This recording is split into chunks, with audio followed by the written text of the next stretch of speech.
Putting up historic numbers, even against bad teams, is something to be proud of in the NBA.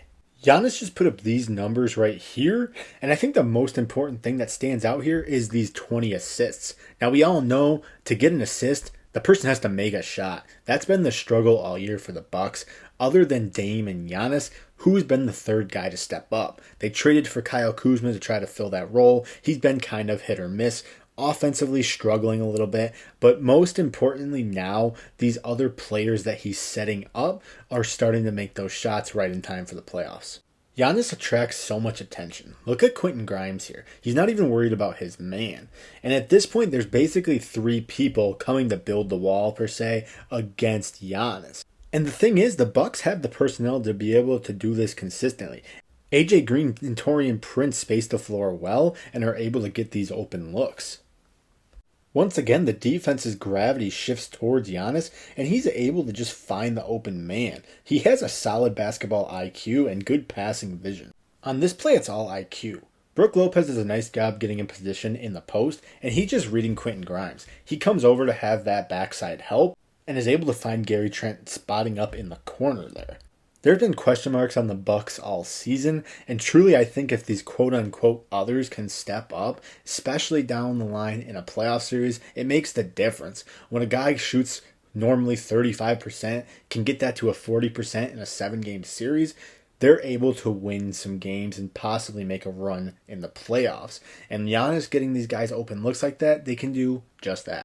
This is just the Giannis we all know. Skip step to get going in transition, and by the time he's already in the middle of that paint, he's too close to the basket to stop.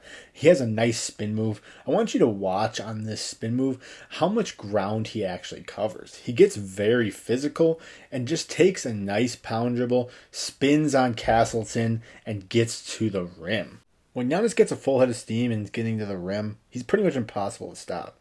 He's so gifted physically with his length and jumping ability. Look at this stretch. His length. He's reaching towards the rim and is basically just dropping it right in. Giannis has versatility on the offensive end as well. He doesn't have to have the ball to be successful. Right here, as soon as he sees his defender has his back turned, he immediately cuts to the rim. By the time he turns around, it's way too late, contorts his body in the air, and gets the finish. On the very next play here, they try to double him. You can't really double Giannis. He's way too long. But he whips the pass, a hook pass over his head, cross court, on the money, Taurean Prince 3. It's not even the scoring that really is infatuating with Giannis. It's these shots right here. His gravity is so huge. These guys are going to get open looks. You may say the 76ers are pretty bad, especially defensively, and that they won't get these looks against playoff teams, but I beg to differ. Every single team plays Giannis basically the same way, packing the paint, not letting him get to the rim, and also bringing those double teams. Giannis has the right IQ, and if his teammates can make shots, they're going to go far in the playoffs. This sequence is actually pretty crazy. He makes the defense not look like NBA players at all. They're set up pretty much in a half-court set, but he's looking at look like in transition. He actually cuts him off pretty well, but Giannis counters, Euros, finishes through the contact with a strong, tough finish, gets the end one. A lot of the game is just putting defenders into situations to make a decision and countering off that. Reading Yabusele here, he comes with Giannis instead of staying with his man. Taurean Prince stays with the pop instead of rolling, and he knocks down the 3. It's easy sets like that that really get this team open looks. In a half-court setting, the Bucks are third in the NBA in the month of March in their offensive rating, and Giannis is a huge reason for this. Just being able to create open looks for teammates is something that's so valuable, and they're knocking it down in the month of March, and it's coming at the right time. Let's face it, this team isn't going to get by with Giannis only scoring about 25 a game in the playoffs. In a 7-game series, when all the teams already know what's coming, it's just going to be who can make most plays during the games.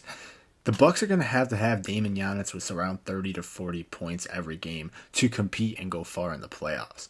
They could get out of the first round for sure, but I'm saying when they meet a team like the Cavaliers or the Celtics, they're going to have to step up and be big.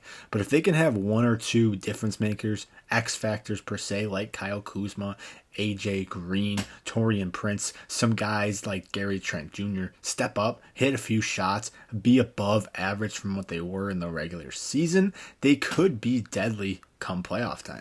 The best time of basketball is coming up with the playoffs here, and I'm so excited to watch it. If you guys made it to this far in the video, do me a favor, hit subscribe down below. Helps me out a lot.